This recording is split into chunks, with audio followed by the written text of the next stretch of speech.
kayo na nakaranas po ng bullying nung siya'y bata pa. Alamin po natin kung ano ang ginawa niya at kumusta na kaya siya ngayon. Bisita po natin si Josiah Paringid! Josiah!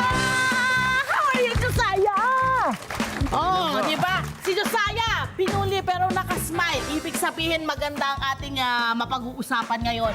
Josiah, batiin mo nga yung ating mga kababayan ngayon sa Net25 at nakikinig sa Radyo Agila. Magandang umaga sa inyong lahat. Yeah. Kinagagala ko na makita ang bawat isa, kahit ano lang to, no? Kahit nasa studio tayo, nagagala ako na nanonood kayo ngayon. Nasa studio tayo, pero ang daming nakikinig at nanonood sa atin ngayon. Maraming makakarinig ng yung kwento. Siyempre, possible na meron kang matulungan ngayong araw na to. Yun ang isang blessing na ibibigay mo sa kanila. Bukod sa kami rin mabibless sa kwento mo. Eto na! Kailangan kong malaman. Paano ba, malungkot ito, no? Paano nangyari yung tinatawag nating bullying? Nasa grade 4 ako noon. I mean, I was in grade 4 that time. And yung nangyari na yon, para kasing na-delay ako sa reading skills. Okay. So, imbis na tulungan ako na maging good reader, ang nangyari, ang naging approach sa akin is ipahiya ako to the point na kailangan ipatawag pa yung magulang. Well, that's really the approach naman talaga. Pero ang naging approach ay binroadcast niya talaga sa buong klase. Okay, wait lang. Ang nag-ano sa'yo ay teacher? Yes po. Teacher ko dati nung grade 4 ako. And hindi ko naman po masisisi kasi talagang bakit naman kasi nasa grade 4 na ako. Hindi pa ako kagaling mag-read. That was my mindset during that time. Na kaya talagang tinatanggap ko siya. Pero later on, naging takot siya sa puso ko na, ganun pala ang mga teachers. So dapat pala talaga magkaroon ako ng matinding respect to them. Kaya ayun po. Pero it really changed my perspective Kasi simula po nung nangyari yun, hindi naman natigil yung bullying Patuloy po na nagkaroon ng bullying. Kasi yung mga student, yung mga klase ko, nalaman nila Okay. na Anong ginagawa ng mga kaklase mo nung panahon na yun? some of them are really telling me na hindi nga ako makaka-proceed sa next na grade level. Kumusta yung yung self-esteem mo nung mga panahon na yun? During that time, talagang nanghina yung loob ko Na wala akong confidence that time na mag-aral pa. Nawalan talaga ako ng drive para magkaroon ng desire na matuto. Did you ever tell your parents about it? Or may siblings ka ba? Yes po, meron naman. Paano mo nasabi sa kanila yun? Well, yung sa parents ko po kasi nalaman nila nung sinabi ng teacher ko na yun nga, hindi nga ako marunong magbasa and their approach are syempre nalungkot sila pero somehow nung nalaman nila na gano'n yung approach nung teacher ko sa akin, kinausap nila yung teacher ko. And yung Gaano katagal yung naranasan mo na bullying na to nung nasa grade school ka?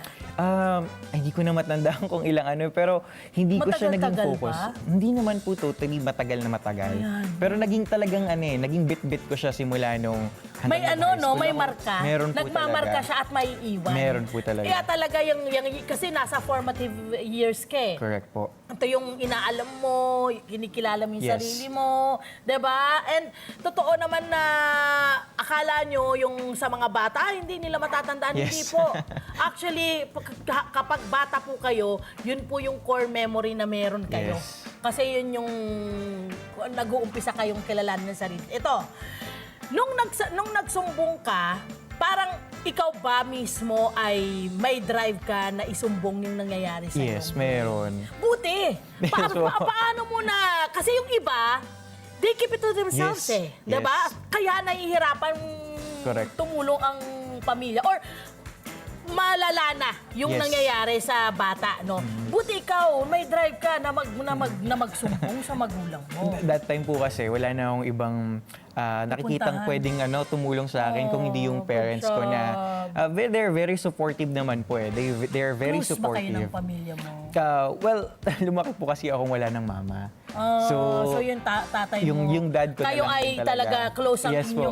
yung bond ninyo ay Yes po. matindi. Ay, thank God for that. Thank God for that. Promise talaga yung mga anak natin, ang inyong maaasahan talaga sa mga panahon Correct na po. talagang kailangan na walang judgment. Unang-una talaga pamilya, Yes. nanay at tatay nyo. I agree. Ha? Kami talaga, kami talaga yung best friend nyo, kami yung pagsabihan Yes. nyo. Eto, balita ko, hindi talaga maganda, masalimuot yung naranasan mo sa school mo. Pero, 'di ba? Naging guro ka.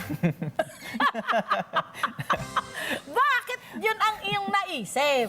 Bali, di ba nga po, nakaranas ako ng bullying. Oo. Galing pa sa teacher ko. Oo. That time, sabi ko parang ayoko mag-teacher. Ayoko talaga hanggang sa... Nung, So noon pa lang parang natakot na-hate mo na. ba ang Yes. pag-teacher? Sobra po. Sobra. Talagang kinatakutan ko siya. Talagang pag may mga teachers ako, hindi ako close sa mga teachers talaga. Ayun! Yun Hindi na ako. yun! Nagkaroon ka na ngayon ng detachment. Yes, hindi na ako Okay. naging close sa mga teachers ko. Kailan nagbago yan? Nagbago na lang siya nung naranasan ko na maging teacher. Hindi, Yun I na mean, lang. di ba sabi mo nga hate mo yun? Paano nagbago na gusto mo na ngayon yeah. maging teacher? Nung grade 9 po ako, meron ako isang teacher. Ay, thank Yun, you. may teacher ako na naniwala sa akin na Yan, i-shoutout natin yan. Sino yan? si Sir Laurio. Hi, Sir Laurio. Sir Laurio! Good job! Okay, and then? Yeah, naniwala siya sa akin na I can be a leader, I can do best things. And nakakatuwa noon kasi yung that time nakaranas din ako ng bullying.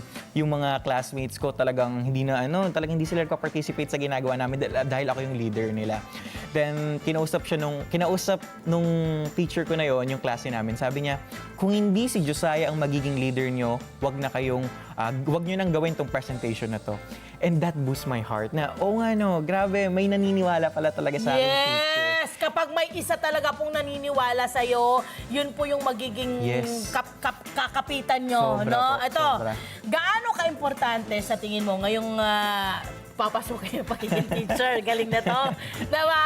Na mapanatiling safe space ang isang eskwelahan. Ako po, naniniwala talaga ako na walang mahinang estudyante. Naniniwala ako na lahat ng mga estudyante... Lahat ng tao, yes, actually. Lahat ng mga estudyante, saang manggaling silang pamilya, Correct. magaling sila. Tama. They have this talent na kailangan lang ma-discover. Yes! And I believe na yung mga teachers natin, yung magdi-discover nun, their Correct. potentials. Totoo Tutulong. po. Totoo. Kaya po, yun talaga ang naging nakikita ko na safe place sa lahat ng classroom natin. Yung tiwala na binibigay natin sa mga students natin, that can really impact us pagdating ng hinaharap. And just Correct. like me. Oo! na ayaw mag-teacher at galit sa teacher or takot maging teacher, nag-teacher. Ang ating payo doon sa ating mga estudyante, mga Yes po. kabataan Yes na dumaan doon sa pinagdaanan mo, yung sa bullying. And sa mga nang bubuli na rin, ano ang mensahe mo sa kanila? Ako, naniniwala ako na walang dapat itago, wala kang dapat ikahiya. Lagi mong bibigyan ng pagkakataon yung sarili mo na magkwento, wag kang Express kung sino express ka. mo yung mga Wag matakot nararanasan magkamali. mo. Correct. Oo, yun po kasi yun eh. Kaya maging desire ng puso natin na ano man ang kaharapin natin, meron laging susuporta sa atin. Yes. Meron palaging nandyan para tulungan tayo. Pero syempre, let's have that humility in our hearts. Good job. And gratitude. Correct po. Yes. Yun po yun And eh. matutong, ito yung pinaka-importante kasi hirap na hirap tayo dito. Matutong umamin ng pagkakamali at matuto sa pagkakamaling yon. Diba? Ganyan lang yan! Ikaw na talaga to! Talaga naman. Maraming salamat sa pagbabahagi mo ng iyong karanasan. Alam kong hindi talaga naging madali yung journey mo na yan. Pero ang maganda doon, may naniwala sa'yo, may pamilya ka na nagmamahal sa'yo. Yun lang. At syempre, manalangin. Diba? Hi! Salamat sa mga Kanet 25. This is Love and New Verbo.